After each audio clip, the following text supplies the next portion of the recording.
Hey friends, it's me, Micah. This is the Homestead Bandwagon, and these are my twin well pressure tanks.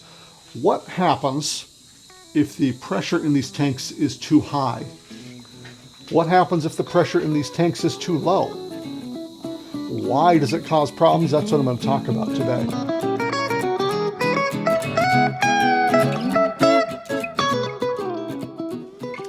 Now, full disclosure here, I am not a plumber. I am not an expert. I am a DIYer. And I just found there wasn't any really good videos on this exact subject. So if I get something a little wrong, please feel free to help people by commenting in the comments section. If I get something a little right, let's comment about that too. So let's just talk really fast about how these tanks work, and then we'll talk about what happens when they're not working correctly, and also what you can do to correct it. So these tanks have water in them, ideally. So there's water under pressure in these tanks. So when you turn on a tap, that's my sump pump. It's raining a lot. When you open a tap, pressured water is coming out of these tanks and going into your house. Now these tanks are pressurized by your well pump. The well pump is controlled by a switch. So these are three things that make water pressure in your house: the well pump, the switch, and these tanks. The tanks are ideally providing most of the water to your house, while the pump's basically just doing work to refill these things, ideally. And we're going to talk about, why I'm saying ideally a lot, because there can be problems. So we measure the pressure in these tanks dry. With no water in the tank, we set them to a certain pressure. That pressure is 2 pounds below the cut-in pressure for your switch. Because see, your switch is an on-off switch. The switch controls your pump. It tells it when to turn on and when to turn off. So most pressure switches come on at 30 and come off at 50, or come on at 40 or come off at 6 and come off at 60. So there's about a 20-pound difference. So basically what happens is when you open a tap, pressure drops below 30 PSI. The switch says, hey, we're turning on. It turns on your water pump or your well pump or your jet pump, whatever we're going to call it, until the pressure reaches 50 PSI. Then the switch shuts off. These tanks provide a buffer. When the switch turns on at 30, it fills these tanks till they reach 50 PSI. So when you open your tap, we've got 50 PSI of pressure in these tanks pressing water out until the tanks drop below 30. Pressure switch is kicked on and it refills these tanks with pressurized water. So if you did not have a tank, what would happen is you would open your tap. The pressure in the pipes would drop suddenly. The pressure switch would tell the pump to turn on. The pump would start pumping water furiously, as fast as it can, as hard as it can, into your house.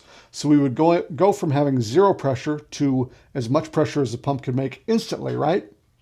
No, because pumps ramp up. So we would slowly get a slow trickle of water until the pipes hit about 50 PSI, and then the pump would suddenly turn off. Boom! Zero pressure. Well, now we got a problem because we're at 0 PSI, so the switch is going to kick back on. The pump's going to start ramping back up. So we're causing a lot of pressure on our system because the pump is running at 100%, dropping, and then having to restart. The switch is turning on and off furiously as the pressure fluctuates. The switch runs out pretty quickly because there's only so many on-off switches built into an on-off switch. And the pump will wear out quickly too because it's heating up from all this ups and downs. A pressure pump wants to run at a steady rate for a longer period and then just turn off and rest for a while. So it causes a lot of stress on your components if you didn't have any tanks.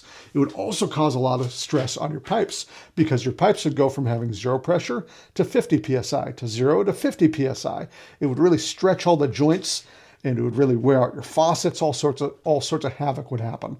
So these tanks are providing a nice buffer and nice consistent pressure to keep everything copacetic.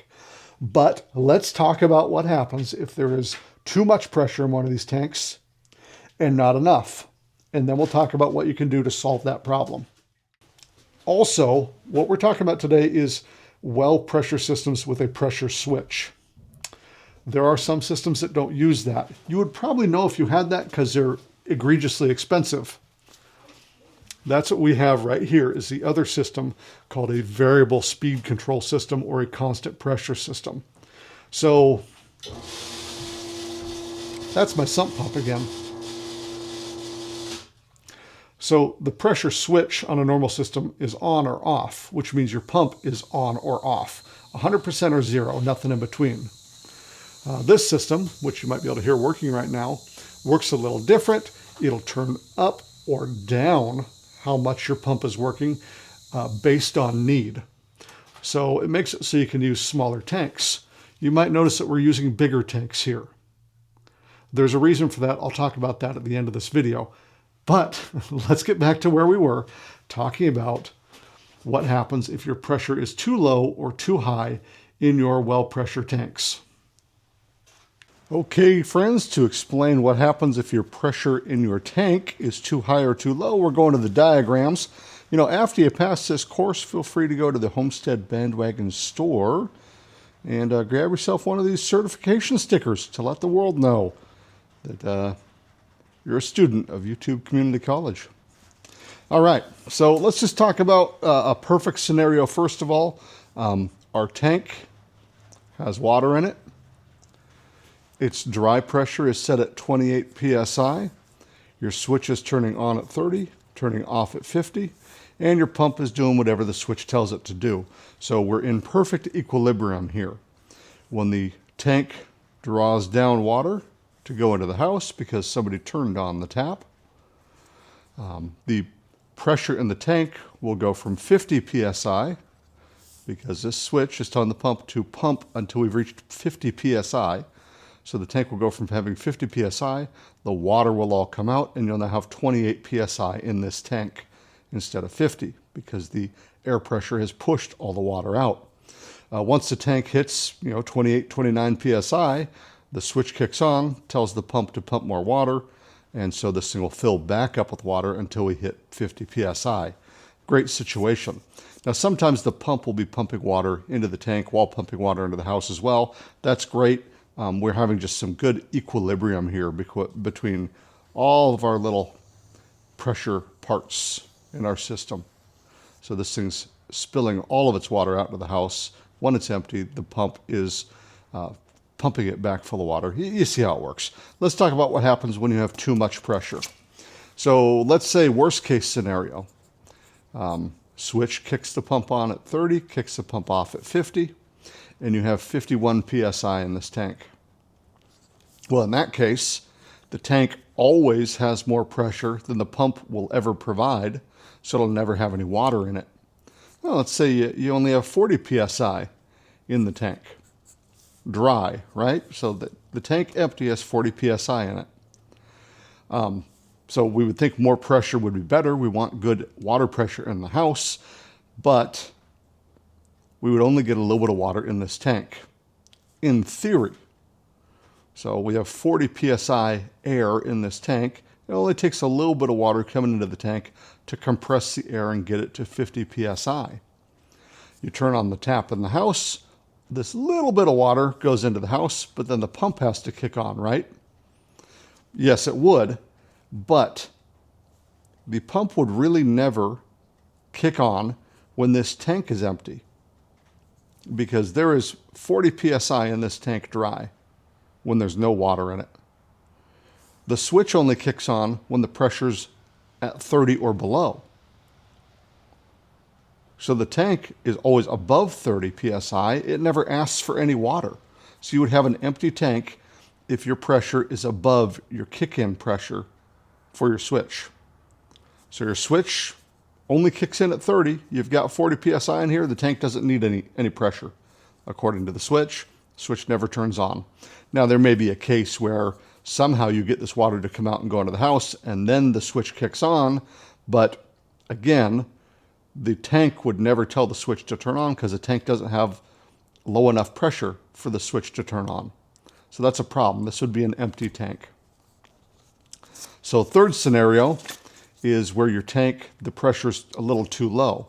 So switch turns on at 30, turns off at 50. You have 0 PSI in the tank. The tank just fills all the way full of water, but never pushes any water into the house because there's no pressure in the tank to push water into the house. There is 0 air to compress if there's 0 PSI. But let's say you have 10 PSI. So 10 PSI dry in the tank. Boy, we're going to get a ton of water in here because there's only a little bit of air that really needs to be compressed to get this tank up to 50 PSI, at which point the switch turns off. So sure, we have a ton of water in here under good pressure, 50 PSI, but this water, when it starts to draw down into the house, the pressure in the air pressure drops quickly and dramatically because there's a very small volume of air, and we go from 50 down to 30 very quickly without much water being expressed into the house. The tank is still mostly full at this point. The switch senses that your air pressure has reached 30 PSI, tells the pump to start pumping, and the pump pumps this back up to 50. So we're never drawing down any water because, of course, ideally, we want to have 50 PSI air pushing all the water out of the tank until this tank hits 28 PSI dry, and then the pump kicks back on. In this case, we'll hit 30 PSI or less very quickly because there's very little air in this tank under very little pressure, or under pressure, but we'll have very little air volume in this tank to press this water out. The water will just never leave. We'll never get this tank down to 10 PSI, which is our dry volume. There's just not enough air volume under enough pressure initially to push the water out of the tank. So we will never express all of this water, and we'll have what they call short cycling. A little bit of water will come out under pressure, and then the switch will kick back on and add a little bit of water, get us back up to 50 PSI, and then the switch will kick off. And then we'll lose a little water, and the switch will kick on and then kick off, kick on, kick off. So this pump will be short cycling, and that is a problem. It's as if you have no tank whatsoever. So whether you have too much pressure or too little pressure, we kind of have similar problems for different reasons. Now, of course, if you have too much pressure, you just won't have any water in the tank, basically. But even if you have too little pressure and you have a ton of water, it's not usable water. So this tank will never express all the water into the tank, because to express all the water in a tank, you'd have to get down to 10 PSI. You'll never get down to 10 PSI because your switch is kicking on at 30. So that's why we need this nice equilibrium where the tank is empty, just about at the rate at which the switch kicks on. That 2 PSI gives us a little bit of wiggle room. Well, I hope you really enjoyed those drawings. Let's talk about how to fix the pressure in your pressure tanks.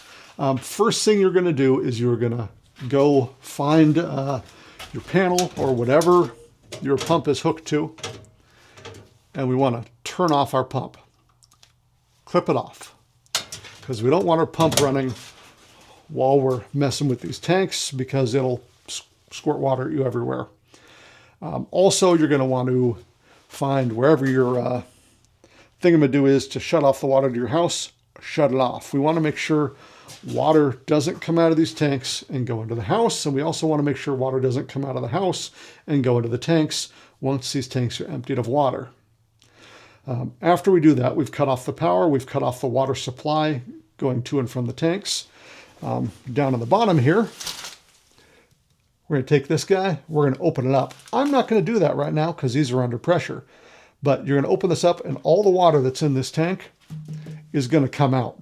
So you probably want to hook a hose to that and either throw it down in your sump over here or put it outside.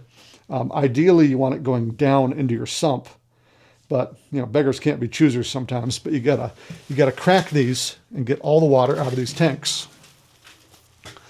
Now, after you do that, usually on the top of the tank, ideally, there's a Schrader valve, just like you'd have on a car or a bicycle tire. And you're going to check your pressure here. So you're going to grab your little pressure checker and stab it on the top here after you've drained the water out, and you're going to check your pressure. Again, we want the pressure on this with a normal well pump system to be 2 PSI below the cut-in on your switch. So if we're not 2 PSI below, if we're above, we need to bleed the air out, which can take a while, or add air in. To add air in, you're going to want to use an air compressor. Maybe a smaller one, but this is a good air compressor to use. It's a little DeWalt pancake air compressor. So we're going to pump the air pressure up to 2 PSI below what your switch tells the pump to turn on at. So if it's a 30 on, 50 off, we're going to set this to 28. If it's a 40 on and a 60 off, we're going to set it to 38, so 2 PSI below. So it's actually pretty easy to do. After you do that, before you turn the supply of water back onto your house, go to your switch or your panel or whatever, turn your pump back on, because our pump in there needs to recharge this tank. It needs to fill it back up full of water. That is ideal and preferential to do that. You can actually have problems if you don't do that. It might take a while because this thing's getting, quite a few gallons of water into it. Once it's full, the pressure switch will turn off, and then we're good to go. Turn the water back onto your house and get rocking. Now, I did mention towards the start of the video that I would also talk about variable speed control, or VSC systems, or constant pressure pumps. They work a little different. They've got some voodoo witchcraft in them. A system like we have can use a 20-gallon pressure tank or smaller and still provide great water pressure to the house. Because what it does is instead of just turning on the pump 100% and then turning it off 100%, it'll ramp the pump up and keep it at a steady level to provide pressure to the house. So we're not having a problem with a switch turning on and off, hammering your pipes, having problems like that. We're just having nice, steady water pressure based on science things. So why then do we have these two giant pressure tanks? Between these two, it's 200 gallons of volume, which, if they're like a third full, what's that, like 60 gallons of water. What we wanted was, if the power goes out in our house, we wanted to still have some water on tap that we could use. So if you're in the middle of a shower, you can finish your shower. You'll still have water pressure to do that. Because if you only have a teeny tiny pressure tank, maybe you only have 5 or 10 gallons of water in there. If that happens, you're going to run through that water like that, and you're going to have soap in your eyes. So this gives us headroom to have extra water ready in case of a power outage. And, I like spending money, so why not spend hundreds or thousands of dollars on pressure tanks that we don't necessarily need to keep constant pressure in the house. Now, last little caveat, if you're still with me on this thing, if you are running one of these variable speed systems or one of these constant pressure systems, we're actually pulling water out of a storage tank rather than out of our well directly. So the storage tank fills up, and then this thing pumps water out of it. Anyway, it doesn't matter. These do not go by the 2 PSI rule. It varies based on manufacturer. They have different preferences. The SubDrive Connect from Franklin Electric, in the book will say you want to have 70% in these tanks. So these, rather than having a cut in, cut out, have just a set pressure. 45 PSI is what this is set to. So you do the calculation and you set these to 70% of that value. And then it says if the tanks are larger, you can go up to 85%. So I've got these set to like 80% of the pressure value. And they have water in them. So there we go. That's probably more information than anybody ever needed. I guess this is my masterclass on well pressure systems. Hope it was helpful. We'll see ya.